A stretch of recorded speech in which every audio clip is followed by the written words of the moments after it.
할렐루야, 한 주간 평안하셨습니까?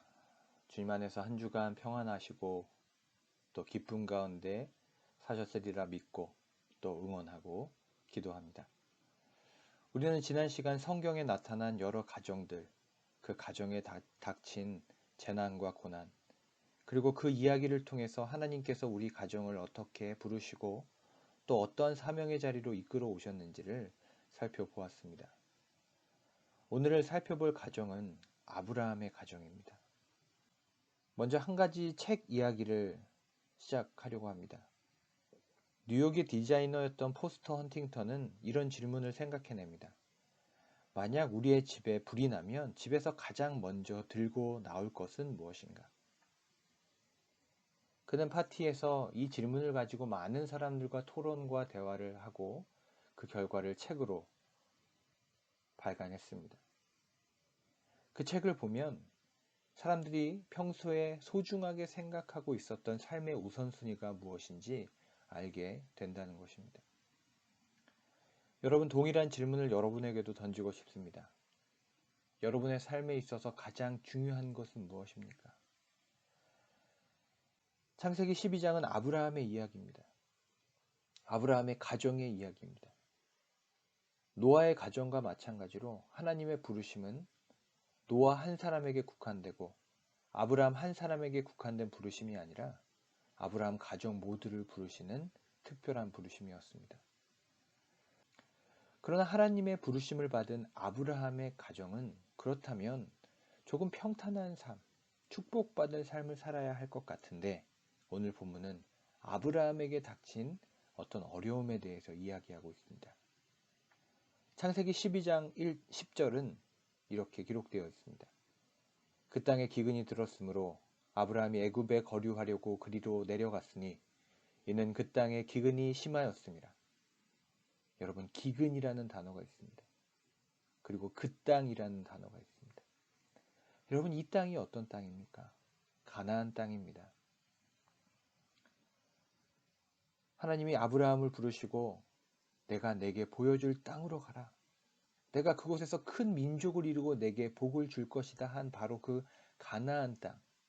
그 땅에 도착했을 때 아브라함 가정에게 일어난 일, 그것은 바로 극한의 가뭄이었고 기근이었고 굶주림이었고 배고픔이었습니다.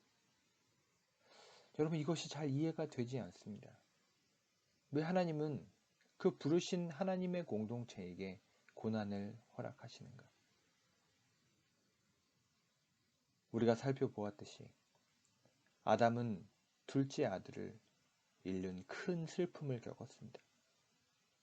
노아는 모든 이웃과 전 세계 인류가 처참하게 죽어가는 홍수라는 대재난을 겪습니다. 그리고 지금 아브라함은 하나님의 약속을 따라 순종했음에도 불구하고 그 가나안 땅에서 극한의 기근을 경험하고 있는 것입니다. 그렇다면 우리는 이 기근의 때, 고난의 때에 어떻게 살아야 할까요? 오늘 본문은 우리가 고난의 때, 가정에게 닥친 고난의 때에 하게 되는 아주 흔한 실수 3가지, 우리가 쉽게 저지를 수 있는 실수에 대해서 적나라하게 우리에게 보여줍니다. 그 첫 번째는 우리가 10절에 읽었듯이 바로 하나님 앞을 떠나는 것입니다. 아브라함은 기근이 들어서 가나안을 떠나 어디로 향합니까? 애굽으로 향합니다. 약속을 따라 살던 그의 가정, 그의 삶이 약속이 아니라 생존을 따라 걸어가게 됩니다. 생존을 향한 길을 걸어가게 된다는 것입니다. 그것이 아브라함의 가정이 택한 첫 번째 실수입니다. 여호와 앞을 떠날 때 여러분, 비극은 시작됩니다. 가나안 땅이라는 하나님의 약속의 땅에 거하지 않고 애굽이라고 하는 생존의 땅으로 우리가 가서 거류할 때에 우리 가정의 비극은 시작되는 것입니다. 그리고 두 번째 실수는 11절과 12절에 나타납니다. 그가 애굽에 가까이 이르렀을 때에 그의 아내 사라에게 말하되 내가 알기에 그대는 아리따운 여인이라. 애굽 사람이 그대를 볼 때에 이르기를 이는 그의 아내라 하여 나는 죽이고 그대는 살리니. 여러분 11절과 12절에 보면 특별히 이제 아브라함의 관점에서 아브라함이 저지르는 큰 실수를 보게 됩니다. 그것은 하나님의 관점이 아니라 세상의 관점으로 나의 배우자, 가정을 바라보는 것입니다. 11절에 내가 알기에 그대는 아리따운 여인이라 말합니다. 여러분 조금 이상한 표현입니다. 내가 알기에 그대는 아리따운 여인이라. 마치 자기 아내의 이야기를 마치 하인에 대해서 이야기하는 것처럼 그렇게 표현하고 있습니다. 그리고 12절에 애굽 사람이 그대를 볼 때에 이르기를 애굽 사람이 그대를 볼 때에 이렇게 볼 것이다 라는 것이죠. 여러분 가정이 위기에 닥치면 우리의 관점이 위기를 겪습니다. 그동안 하나님의 관점으로 남편과 아이를 보고 또 우리의 가정을 바라봤는데 정작 위기가 닥치면 나의 삶의 우선순위가 바뀌면서 갑자기 세상의 관점과 세상의 가치로 남편과 아이를 바라보게 되는 것입니다. 내가 알기에 당신은 이런 사람인데 애굽 사람이 이렇게 볼 때에 이럴 거인데 우리는 어떻게 해야 하나? 하나님의 약속의 관점이 아니라 세상의 관점으로 나와 가정을 평가하고 그것을 따르게 된다는 것입니다. 여러분 누구의 눈으로 우리의 가정을 바라보고 있습니까? 13절입니다. 원하건대 그대는 나의 누이라 하라. 그리하면 내가 그대로 말미암아 안전하고 내 목숨이 그대로 말미암아 보존되리라. 여러분 반복되는 단어가 무엇입니까? 나입니다. 나. 12절 나는 죽이고 그대는 살리리니. 원하건대 그대는 나의 누이라 하라. 그러면 내가 그대로 말미암아 안전하고 내 목숨이 그대로 말미암아 보존되리라. 마지막 세 번째 실수, 나만 생각하는 겁니다.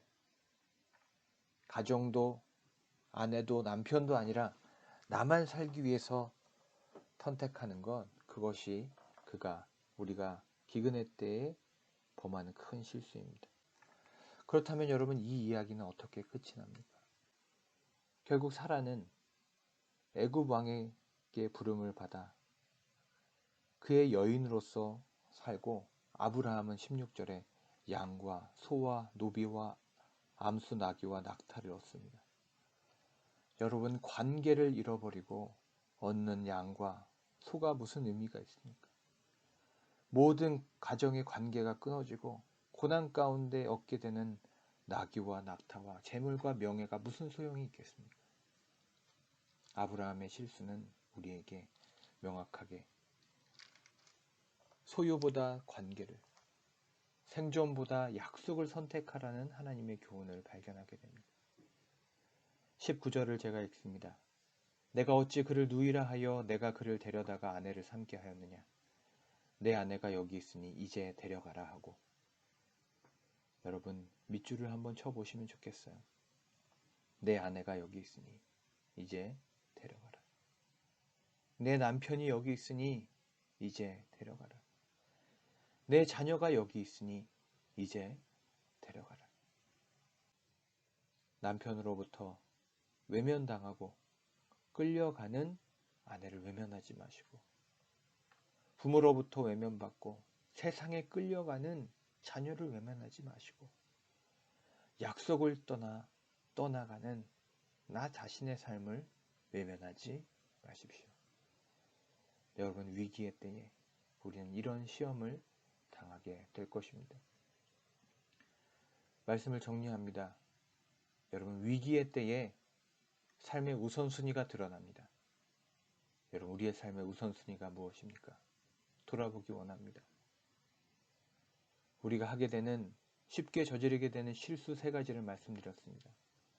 첫 번째, 약속을 떠나 생존의 길을 선택하는 것입니다. 가나안을 떠나 애굽으로 향하는 것입니다.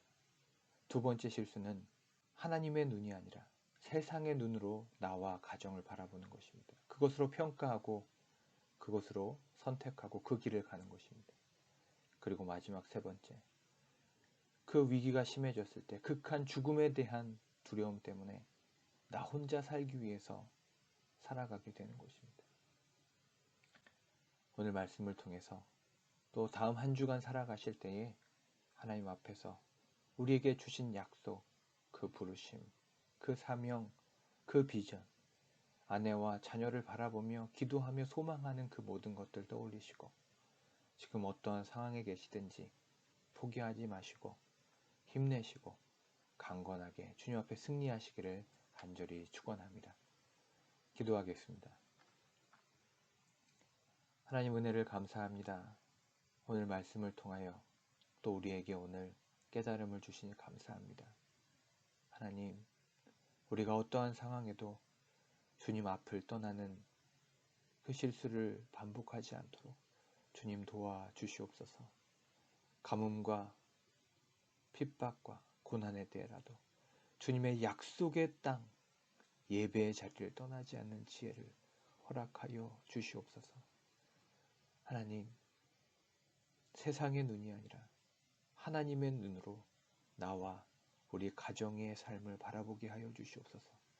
세상의 가치와 잣대로 재단하지 않게 하여 주시옵소서. 하나님, 이제는 나만을 위한 삶에서 벗어나게 하여 주시옵소서.